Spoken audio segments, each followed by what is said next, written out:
brethren all. Thank you so much for allowing me to present to you today. This is truly an honor for me. And as I'll talk about briefly here in a second, I also am an Essex Mason. And the province of Essex is something, it's a place very near and dear to my heart. And it truly is one of those Masonic provinces where you could be an absolute stranger. And as soon as you walk into a lodge room, chapter room, festive board, you're home. And so I'm so pleased to be able to contribute, especially to a body, as I was saying, I have yet to be able to visit. I've not been able to visit a Mark Lodge upon my returns to England, but hope to do so in the future. So also, it would be improper of me to move forward without giving you fraternal greetings from the most worshipful Art Weiss, the Grand Master of Masons of the Grand Lodge of California, as well as most excellent companion Richard Bullard, who is the first Grand Principal of the Grand Chapter of California. They know that I'm presenting here today. They send their warm wishes, and they look forward to what they hope will be a wonderful give and take back and forth from California to the province of Essex Masonically as we move forward. So what I'm going to go ahead and do is I'm going to go ahead and attempt to share my screen. And I'm going to go ahead and kick into my slide presentation. So as I was asked to come speak with you about today, the Mark in America, a California perspective. To give you a little bit of thought into this is that the Mark, I'll just say it right away, in the United States falls under the purview of grand chapters and has worked within a Royal Arch chapter. And we'll get to that a bit more, but you'll see as my title, in our jurisdiction, I would be considered excellent companion, even though I'm a past first principal, but I know for you, it would be most excellent companion. So wanted to make sure there was no real confusion on that. And I also serve as the inspector for the 15th district of the Grand Chapter of California. Additionally, professionally, I'm an employee of the Grand Lodge of California, and I serve as the Lodge Development Manager. So my job is around membership engagement, leadership development, and helping form new lodges throughout the state. Additionally, I co-produce, co-direct the Masonic Speaker Series and do so for our annual communications because I have a background actually in media. So I bring that to my position as well. Purely fraternally, I'm a past master of Crow Canyon Lodge number 551. I'm the Primus Master and obviously a past master of Templum Rose Lodge number 863. I'm a past president of the Alameda and Contra Costa Counties Masters and Past Masters Association. I'm a life member of the Northern California Lodge of Research and a local secretary for the Quarto Coronati Correspondence Circle here in the San Francisco Bay Area. In chapter, I'm a past first principal of Siminoff Daylight chapter number 163. I'm a life member of the Golden State chapter of research and serve as the inspector for the 15th district of the Grand Chapter of California. Concerning England, I'm a founder member of Essex Cornerstone Lodge number 9,968. I'm a joining member of Lodge of Merit number 8,523, which meets at Great Queen Street. And in addition, I have an application out to be a joining member of Shoeburyness chapter for the Royal Arch, as well as one other part of the Progressive Orders. So one unique aspect of the Mark in California is that before a candidate receives it, he receives an entire lecture prior in the anteroom to the lodge room. And this is a small section of it. The degree of Mark Master, which you are about to receive, is a most important one. So much so that England and some countries confine it to the jurisdiction of a separate grand body. In America, however, we give it to you as the introductory degree of the capitular right, which I will explain that end phrase as we move forward. But within the chapter, with every degree, a pre-lecture is received by the candidate, generally given by the master or first principal of the body of which he's about to receive the degree. So how this presentation will move along is that I'm going to give you a very brief history. I need to ask really quick, can you see that when I move that around? I'm sorry, I was trying to get it set up, my apologies. Okay, so the way that this presentation will move forward is that we're going to go through a very brief history of the Mark in America, the current governance, dealing more specifically in chapters in California, the workings of an American chapter, the composition of an American chapter, the term York Rite explained, which we'll get to, more unique aspects, some mark examples, our philanthropic endeavors, the way we are planning to make our mark in the future, and then a conclusion, and then we'll do some Q&A. So the mark has been worked in one shape or another in North America since the mid to late 1700s. Early on in the colonial period, we see Royal Arch lodges prior to the proper identifier of chapter under ancient warrants working not just the mark, but other degrees or orders, which attach themselves now to Royal and Select Masters, Knights Templar, as well as degrees associated with the Allied Masonic degrees and even the appendant orders of the Red Cross of Constantine. With the formation of the General Grand Chapter in 1797, the mark was officially placed under its auspices. There is only one mark lodge in the entire United States, which is in the state of Utah, and it's a pure oddity because the mark falls under the purview of the chapter. However, this mark lodge was a carryover from a stem of confusion within that state. And the General Grand Chapter and their Grand Chapter said, okay, you can remain in existence, but there will be no more formations of mark lodges in the state. As then, till now, the mark still proves to be one of the most popular degrees when we venture beyond the craft. And to explain the general governance of how this operates in the United States, we have what's called the General Grand Chapter Royal Arch Masons International, which was established in 1797. So this would be the national body. So for an example, obviously the Grand Chapter, the Supreme Grand Chapter in England, obviously recognizes this body. So then any state Grand Chapter that falls under it is by way recognized. So this is obviously just common practice and regularity. It varies because in the craft, every state is sovereign, and every regular Grand Lodge in every state, for example, is recognized by the United Grand Lodge of England, likewise. And then as we come down to the degrees worked, and obviously the chapters themselves, that is held in private or subordinate chapters, which fall under a state's Grand Chapter. The Grand Chapter of California was established in 1854, which was only 4 years after our Grand Lodge was established in 1850, coinciding with the 1849 gold rush, where people from all over the world, but especially the East Coast and Midwest of the United States, moved across in hordes, and they brought with them their warrants. They brought with them their charters, and eventually a Grand Lodge was formed. So a little bit more on current general governance.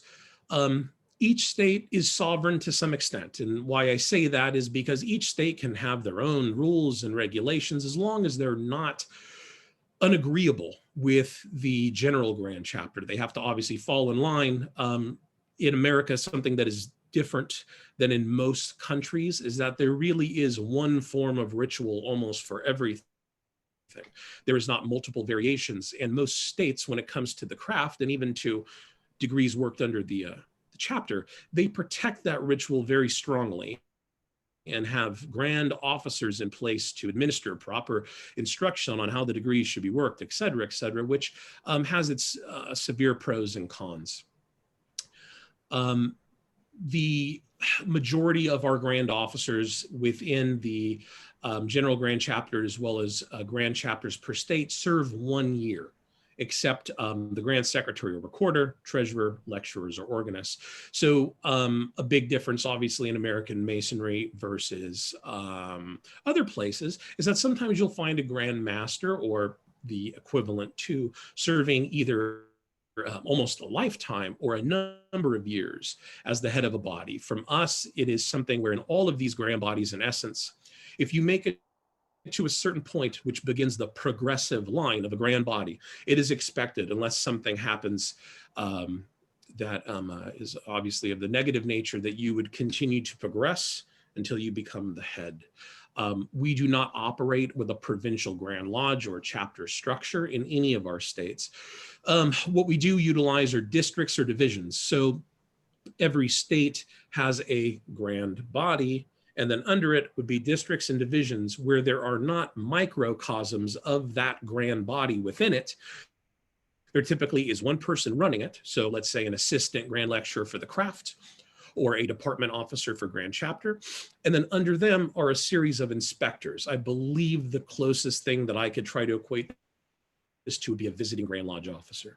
So these heads of the districts or divisions have inspectors, and then these heads report up the chain, and that's how it operates. Additionally, just for your own knowledge or interest, there is no past grand rank except for past grand masters, past first grand principals, something to that equivalent. In certain bodies, grand secretaries or grand recorders, after a certain designated period of service, can attain a past grand secretary or recorder rank. And additionally, if someone was moving through the grand progressive line, but due to health or something else that they could not control, there is allowances for them to retain a past senior grand warden title. Let's just pretend something that would designate that they were moving through, but something prevented them from carrying through. So one of the big differences here is that if you say, well, I'm the senior grand deacon, you are the active senior grand deacon. There is no past grand honors rank. You are serving actively, and once you are out, you do not retain that title as past. You would say, I served as the senior grand deacon in 2005, etc. Once again, a system that has pros and cons. So moving down to the chapters in California, currently right now we have 50 chapters located throughout the state, and we have 345 lodges. The average age of a companion is about 60 years, and that's progressively getting younger. The average chapter is made up of about 45 companions on average. The oldest chapter is California number 1, which is located in San Francisco. And the newest chapter is Atlas chapter under dispensation, which will be located in San Francisco, of which I am actually going to be the secretary. We have one research chapter, Golden State Research Chapter, which does not confer the degrees, but meets once annually at the annual communication of Grand Lodge, and actually opens in a very ample form, reads a research paper, does Q&A, elects, installs their officers, and closes. And then additionally, we have what is known as the Grand High Priest Chapter, which is a holding chapter. It does not convene, but serves as a holding chapter for unattached companions, or brothers who might have taken the mark but not progressed, and we'll get to that in a second. But it's sort of a holding chapter where they become a member until they find a new home. So the workings of an American chapter. This is something that is obviously very different. The first degree that you receive within a chapter of Royal Arch Masons in America is that of Mark Master. The next degree that you receive is Virtual Past Master. The third is Most Excellent Master, and the fourth is Holy Royal Arch. So I'll go ahead and give a little bit more explanation to a lot of this. How did the mark fall under the Royal Arch chapter? We already talked about that. It was adopted by the General Grand Chapter in its formation in 1797. In some ways, I know there are other countries that do something similar. I know, for example, that I believe some chapters in Scotland confer the mark. In Australia, this is also very common. We have the same system. Virtual Past Master, what does that mean? That is not really a degree, as more of a ceremony. So something that's interesting is that during the formation of Freemasonry, of craft masonry in the United States, we had the ancients and the moderns here, obviously during colonial times, and the ancients ended up winning this battle out more or less. And Rick Berman, who's an incredible Masonic historian, has given lectures on American Masonic ritual in the ancient Grand Lodge. And our ritual has not really changed since the mid to late 1700s. So it kind of gives you a very unique insight into what ancient lodges would have been doing during that time. I bring that all up to say that there were two ideas, and I'm going to use a very wide brush when I talk about this. The moderns did not, at that time, have a portion of the installation for a master of a lodge, which involved an additional ceremony for him, which conferred upon him, as most of you will know that are past masters, some more information, some more words, modes of recognition, etc. The ancients did. However, this is one aspect where the ancients did not win out in America. It is not common at all. In fact, it would probably be questioned if that ceremony that is known, I've experienced it myself, would be worked in an American lodge. What ended up happening is something very unique as it started to occur in England. Before the third degree was adopted by most craft lodges in England, there were, after the Grand Lodge more or less released control over that degree, there were master's lodges. A lot of these master's lodges did nothing but work the third degree. As craft lodges adopted the third degree, they started having not much to do. And we know historically that one thing that they did do was attach themselves to the budding Royal Arch chapters and would start holding meetings where they would install numerous brethren into the chair, because it was a prerequisite that they be past masters in order to receive the Royal Arch. It did not matter that they only served for an evening or for a period of minutes. The idea being is that they received that ceremony, and that ceremony was what made them an installed master, as we know the terminology today, which then permitted them to move on to Royal Arch chapter. So in America, it was adopted by chapters to take this on. And why we call it virtual is because there obviously are many brothers who become Mark Masters, then receive this ceremony, and it's purely really a ceremony, who are not actual craft past masters. It does not entitle them to start walking around and saying that they are a past master in the craft. It is simply a look into workings of the days of old. So it's something that was adopted here, as well as in masters and past masters associations throughout the state, which actually work it. So there's a little bit of a conflicting, it's not a rivalry at all, but it's a little bit of, you're gonna see it here, and you're probably gonna see it there if you advance to becoming a master. Moving on, the most excellent master degree. I don't want to go too much into these because I do know that there might be, by chance, some people on this meeting that are not Royal Arch Masons, but I will just say that the most excellent master ties itself in with how the keystone ends up playing a part in King Solomon's temple further down the road. And then the Holy Royal Arch, our rituals are different. The American ritual is something that, interestingly enough, there's going to be a book coming out later next year that's going to be dealing in the high degrees in England during the 1700s. And what they've recently discovered is that there were actually rival Royal Arch rituals. You had one that very much looks like what we currently do in America, which aligned with certain ancient lodges.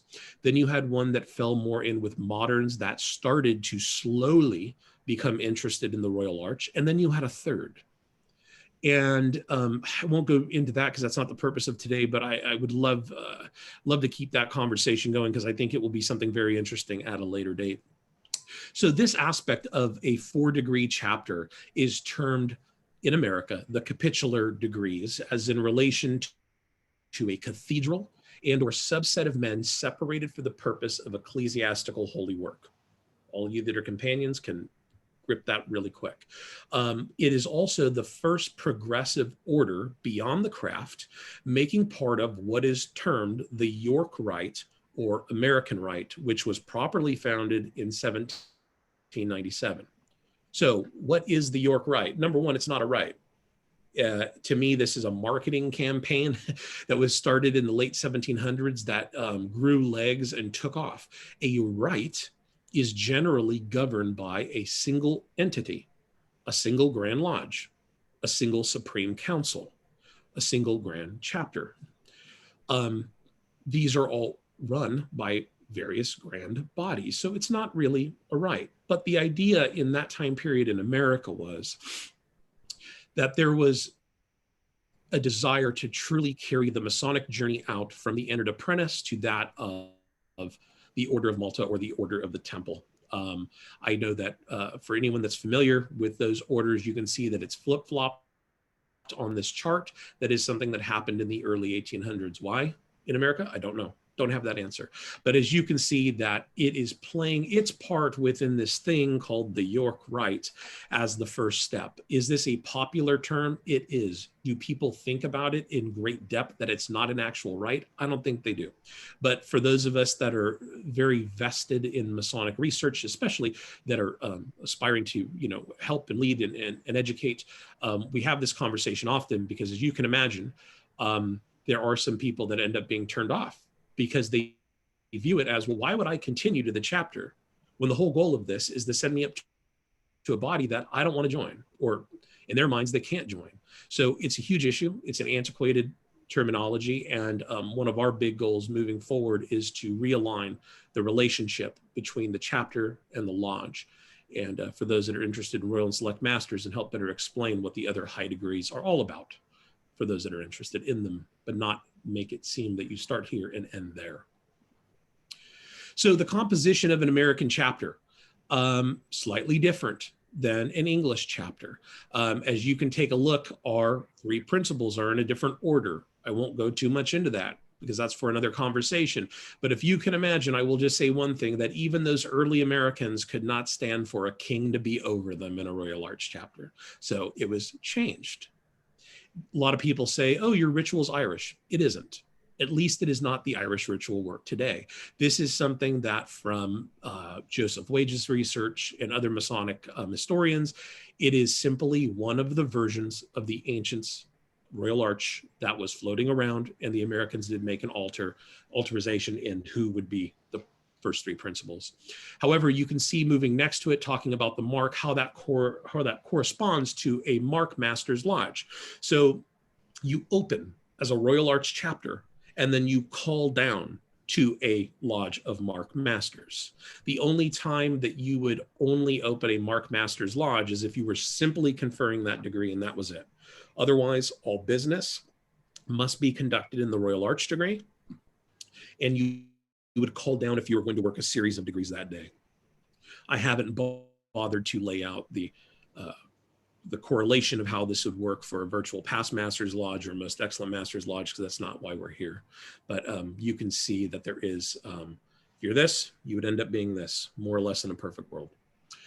So some more unique aspects. English Mark Masters and English Royal Arch Companions can visit an American chapter and attend either of those degrees which they previously possessed from England. But in order to join a Royal Arch chapter in America, they must be healed. Because if a Royal Arch Companion or a Mark Master, and this is where I'm not going to create alphabet soup for everybody, but you have to kind of start thinking it like this.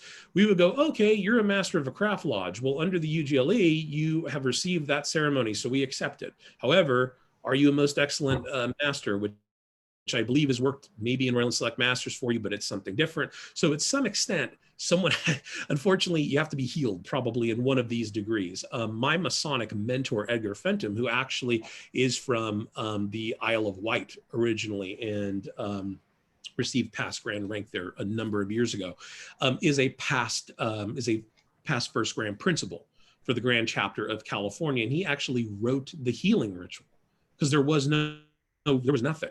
It was just, oh, okay, come on over here and we'll talk about it. And then you're healed. He wrote a very, very nice, succinct healing ritual because he had to go through it himself because he was an English companion. So he knew what should be said in it for it all to correlate and make sense. Additionally, the Royal Arch Mariner is not associated with the mark and is governed under the Allied Masonic degrees. We have, I believe, 2 Royal Arch Mariner lodges in the United States, somewhere on the East Coast, and this is very much the same situation as that random Mark Lodge in Utah.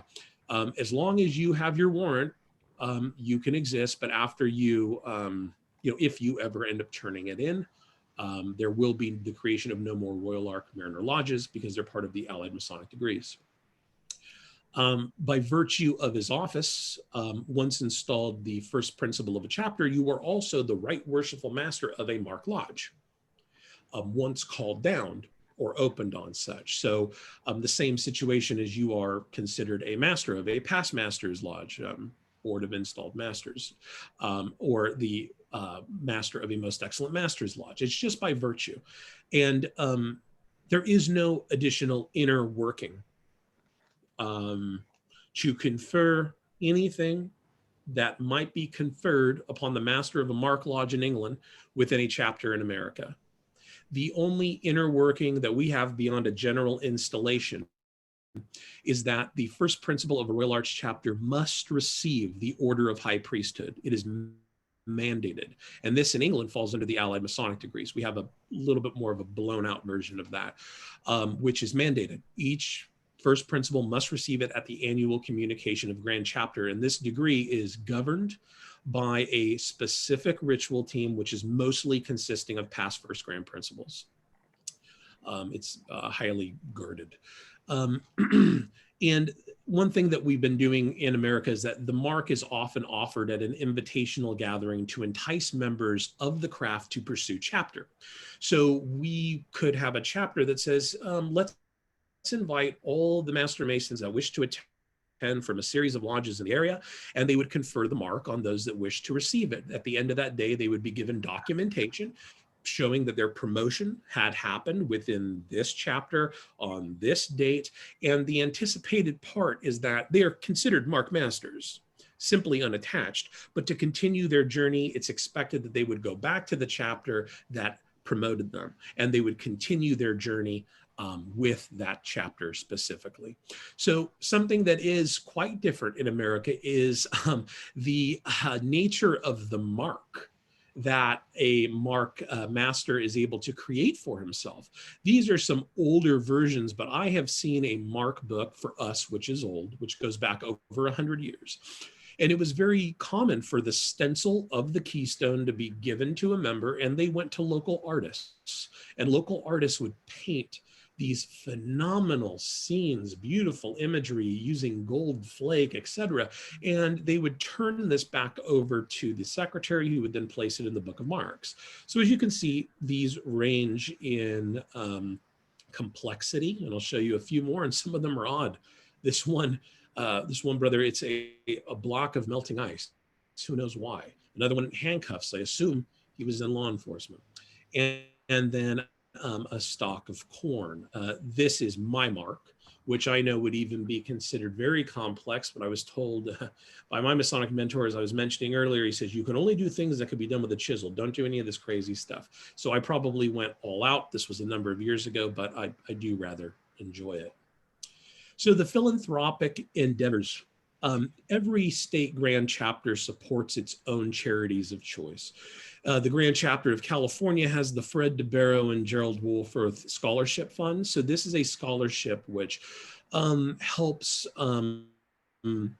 those young men and women who are going to be going to college but don't have the means. This helps pick up a significant portion of items that they otherwise would have to come out of pocket for. We take care of that, and we've been doing that for quite some years. The General Grand Chapter has the Royal Arch Research Assistance, which is an organization. It's actually a philanthropic organization, obviously, that helps donate to medical establishments and other organizations that help children with auditory processing disorder. We donate to a number of health-related organizations through this, and just to give, it would be impossible for me just to give a few examples. The list goes on forever. And every state Grand Chapter urges its members to also be active contributors to its Grand Lodge charities. So how are we planning to make our mark in the future? In California, we're seeing a big boom in the creation of new lodges. It won't sound like much to you, I'm sure, but in the past decade, we've seen the formation of 35 new lodges. That is more than we have seen formed since the late 1950s. And with the formation of these new lodges, there is a really strong opportunity to help reinvigorate the neighboring chapters as well as form new chapters. So this is something that we are moving forward with. And as I mentioned earlier, I'm already going to be a founding member of a new chapter. We're looking towards helping develop, grow, and blossom this. Continuing by promoting the mark via invitational program afternoons, where they can learn more about the mark itself, as well as the chapter as a whole. More Masons in America are getting interested in what we would just call traditional Freemasonry, which means trying to break things down to its purest form. And with this interest comes an immediate notice of the mark. It ties back to Perhaps symbolic, but our operative roots, let's say, our heritage. It immediately brings forth a wonderful, rich history attached to it. As Masonic education and research becomes more accessible, especially during this downtime with COVID, the interest in the mark is immediate because they're running into it immediately as they talk about anything external to the craft lodge. We call this the friendly degree. And we kind of have a saying that if the candidate does not have a smile on their face, by the end of it, that we can't wipe off, we haven't done the degree justice. And in this day and age, we truly believe that the mark really has a place where, let's be frank, my brethren, we really need to bring forth a lot of positivity through the craft. And I think the mark holds such a warm place for people to congregate and engage in Masonic activities and good fellowship. Cross exchange of ideas and connections in our small Masonic world. As we've been down with COVID, I think we realize how small the Masonic world is. And what I mean by that is that we're able to connect with each other and we're able to come together and meet and share ideas virtually. And we think that that's imperative for the future of Masonry, not just the mark, but something where I think that sharing best practices, socials, ideas for philanthropic endeavors, all of that is so important for where we're headed as Masons. And I think the mark can play a great part in that. And also for us, the chapter itself, but even within the ritual of the mark, within the body, it's offering a great opportunity for young leaders to make a difference. It's a great place for younger members to come in and be able to hone some of those early leadership skills, which they will hopefully will inevitably bless the craft with as they move forward. And it's just a wonderful, welcoming environment. So in conclusion, in this country, the success of the mark is ultimately linked to the success of the Royal Arch. So really for us, it's in tandem. As I was saying, as new lodges are formed and established lodges are becoming also reinvigorated, more established lodges, the mark or chapter become the ideal next step for such re-engagement. It really is, as we would say, I mean, the Royal Arch is the fourth step, but for us, they're tied. So it really becomes a part and parcel for that next step in a Mason's journey, and a place where younger members are able to build upon skills to ultimately serve the craft and chapter as leaders for the future. So brethren, I hope that you enjoyed that. I greatly enjoyed presenting it. So I thank you. And at the bottom of this, and I'm happy to share this in the chat feature on this Zoom meeting, but my email address is there. If you wish to reach out to me later, would love to. I'm on Facebook as well. Would love to keep the chat going, and I cannot wait to come back to Essex. It is beyond on my list of the first things to do as soon as it becomes safe again. So brethren, I'm going to go ahead and stop sharing my screen, and thank you all.